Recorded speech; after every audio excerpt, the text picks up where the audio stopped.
Hey there, I'm Dina, and buckle up because you're in for a wild ride through my life. I'm dealing with a classic mother-in-law drama that seems to be a universal experience. It's like a rite of passage, right? But let me tell you, I wasn't prepared for just how many entitled mother-in-laws are out there.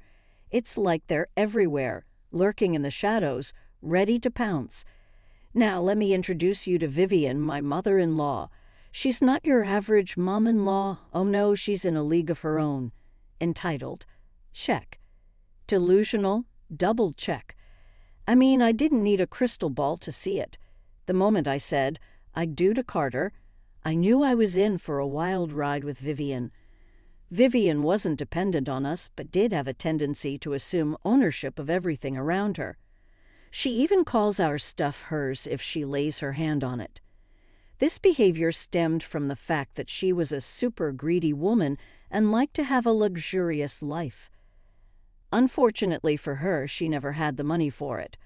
For the most part, Vivian and I managed to avoid conflicts, mostly because I kept my mouth shut. But once a big incident escalated and changed the way I dealt with her. You see, at that time, I had recently gotten a vintage car in my possession. It was my grandfather's car that was left to me in his will after he passed away. Back then, that car was super important to me, and I was glad to have it with me. But to my mother-in-law, it was just another thing that needed to be sold and the money shared with her. Carter and I had avoided telling her about the car because we knew she would say something ridiculous like, "Sell the car and give me the money." And Vivian didn't disappoint at all. Vivian was staying with us for a couple of days because her house was under emergency renovation, totally her fault, but that story is for some other day. So Vivian moves into our home and immediately refers to it as hers. It was annoying, but I ignored her like I always do. Now, the real problem occurred when she checked out the garage and found my vintage car there. She was immediately back in the house and said, "Why is there a vintage car in your garage?" "Oh, that's my car, actually. I recently got it from my grandfather who just passed away, so you can say it was my inheritance.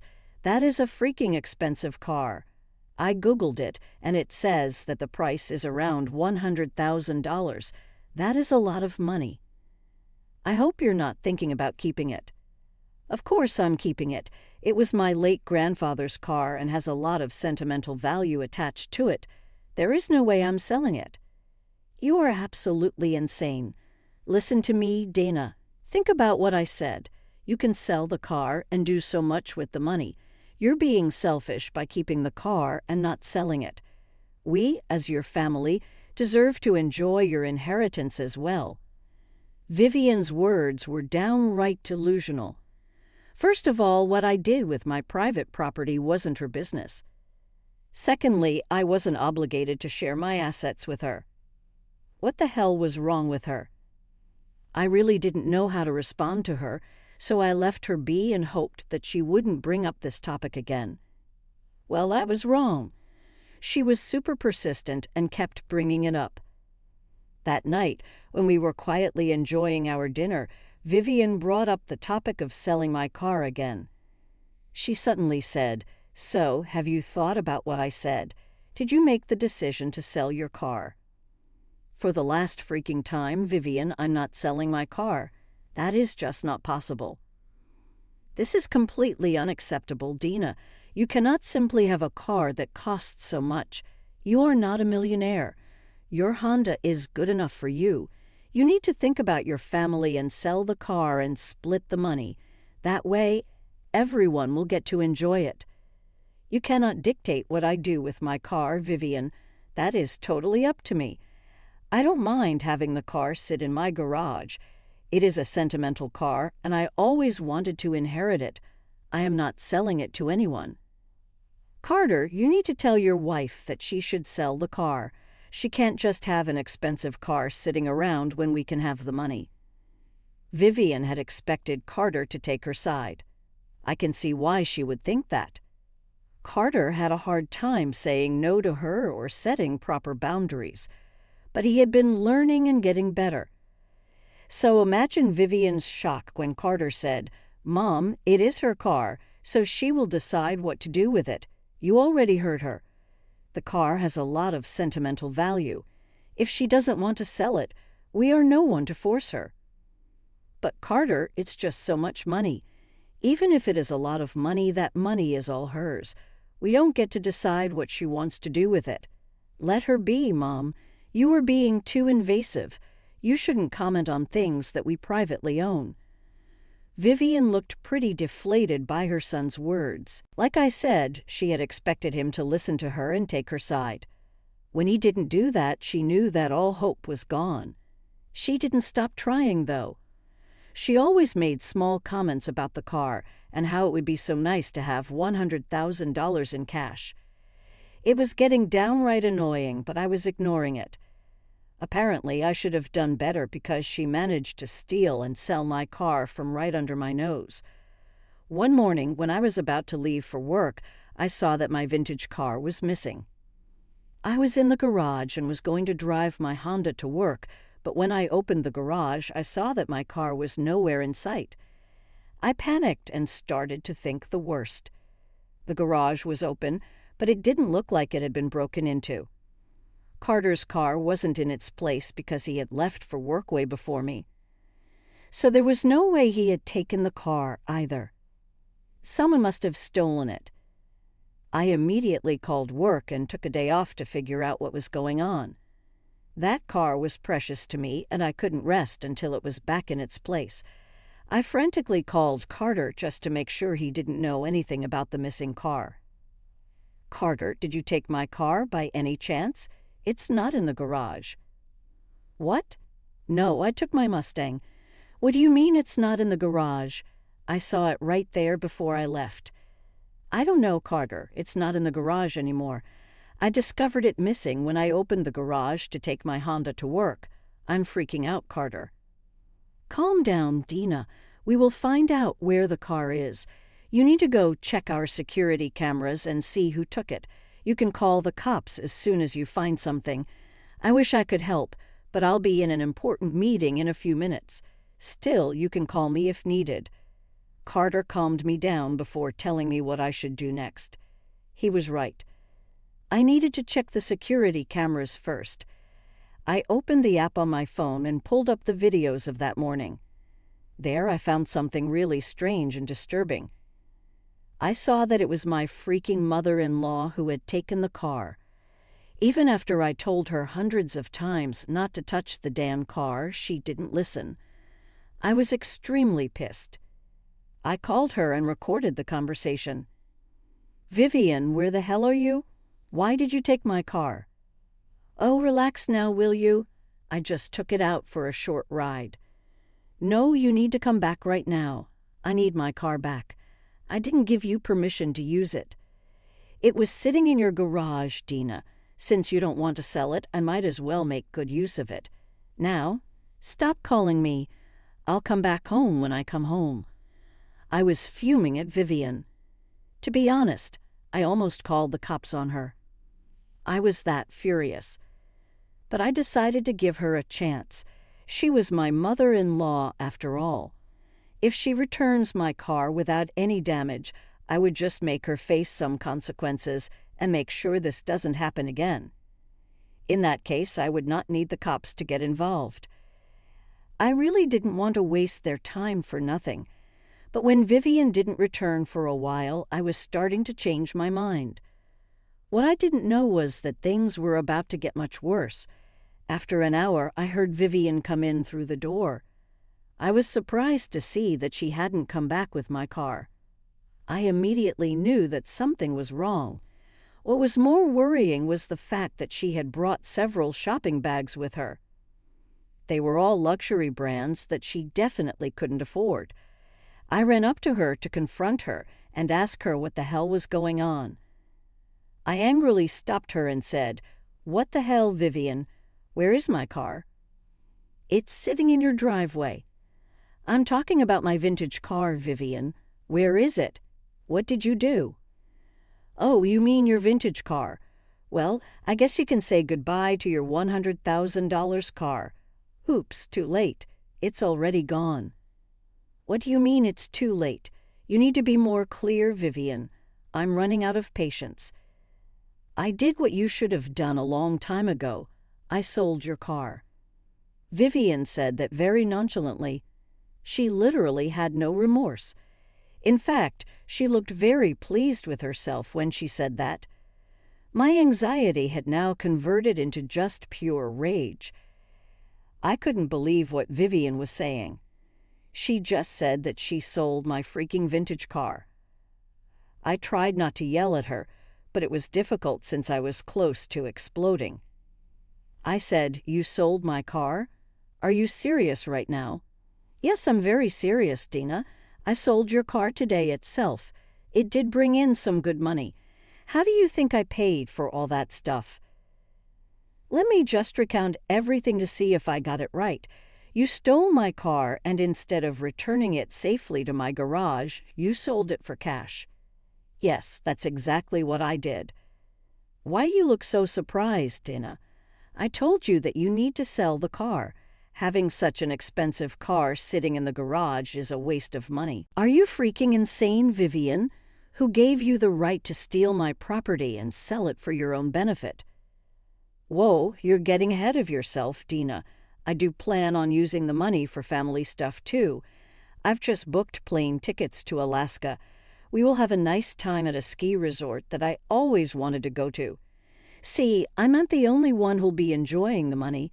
If you behave, I might give you some of the money so that you can buy something for yourself too. Vivian was just making my blood boil. I was so freaking close to losing it. Some part of my brain refused to believe what Vivian was saying.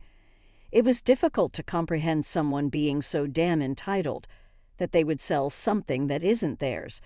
But with my mother-in-law, everything was possible. Despite everything, I decided to give her one more chance. I said, "Listen to me, Vivian, you will take your car, drive to the place where you sold my car, and bring it back to me right now. I will say this only once. Take this as your last chance not to mess up your life." Are you threatening me, Dina? Well, that's not going to work.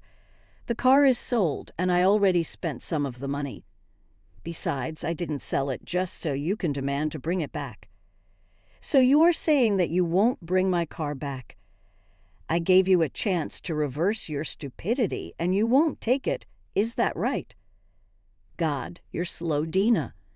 There's no way I am bringing your car back. Like I said, it's long gone now.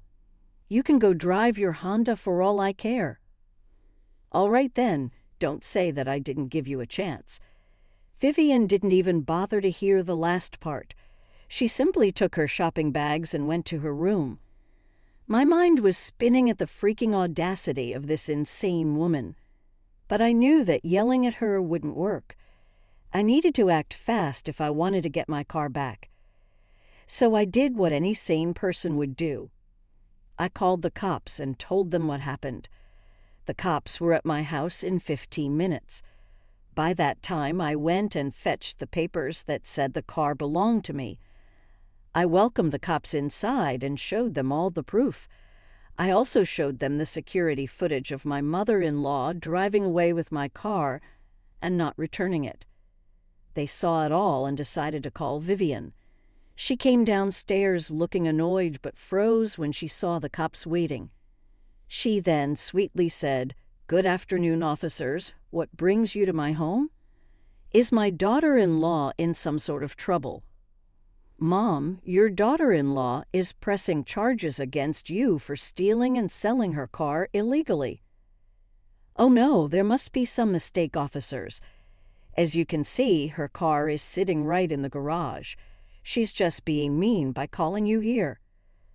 "Mom, this is not about the Honda you're pointing at. We're talking about the vintage car that you sold today. There is no vintage car in my house, officers. This might be some sort of misunderstanding. We are not that rich to own a vintage car, Momum. We literally have paperwork and video evidence of everything, plus there is insurance involved. There is no use lying to us. When the officers made it clear that her lies wouldn't work, Vivian changed tactics. She came up with a different sort of lie. Honestly, it was quite amusing to see her invent some crazy stories to cover up her crime. She looked a little embarrassed and said, "Oh, that one officer's." I might have gotten confused. Yes, she used to own a car like that, but she asked me to sell it. So that's what I did today. Why the hell are you lying to the officers, Vivian? I never gave you permission to even drive the car, let alone steal it, Dana. What the hell? You can't just change your mind like that. Are you doing this to trap me? That is so wicked. Officers, you must understand that Dina is trying to trap me. I swear she gave me permission to sell it. Oh, really, Vivian? So how do you explain your phone call where I clearly said that you need to bring my car home and I don't want you driving or touching it? What phone call, Dina? You're just talking nonsense. I simply pulled out my phone and played the call recording where I was telling Vivian to come home and leave my car alone. It also had proof that I didn't give her permission to use the car, and I wanted the car home, not sold off to some illegal business. The officers listened to the voice recording and were very annoyed. They gave Vivian the most "don't mess with us" look and said, "Are you going to come up with more lies, or is that it?" Well, I can explain. Just hear me out. You don't need to do that anymore, Momum. You can talk at the police station now. You're under arrest for the theft of your daughter-in-law's car. Vivian looked really afraid. She was gulping hard and started to have tears in her eyes. She tried to come up with more lies, but the officers cuffed her without listening. She should have shut up, but her anxiety didn't let her. Instead, she decided to ask me for help. Yes, she literally changed her demeanor within a few minutes. She went from being confident to a scared animal begging for help. She turned to me and said, "Dina, you can't let this happen. You can't make your own mother-in-law get arrested. Think of what people will say." I don't care what people will say, Vivian. You committed a crime and need to be arrested, and I will do anything to get my car back. It's just a car, Dina. There's no reason to get me arrested for that. We can talk and work this out. Trust me, you don't want your mother-in-law getting arrested. We're family. You sure didn't care about my family when you sold my car. You literally sold a piece of my family's history. You don't get to play the family card. Now Vivian was already in tears and kept begging me to let it go. She was delusional and thought that I was going to let her get away with her horrendous behavior. She tried pleading with me up until she was taken to the cop car. But before she got in, she shouted at me, "This is not the end, Dina. I will get my son involved. He will put you back in your place." Well, good luck with that, Vivian. I'm sure your son will do what is right.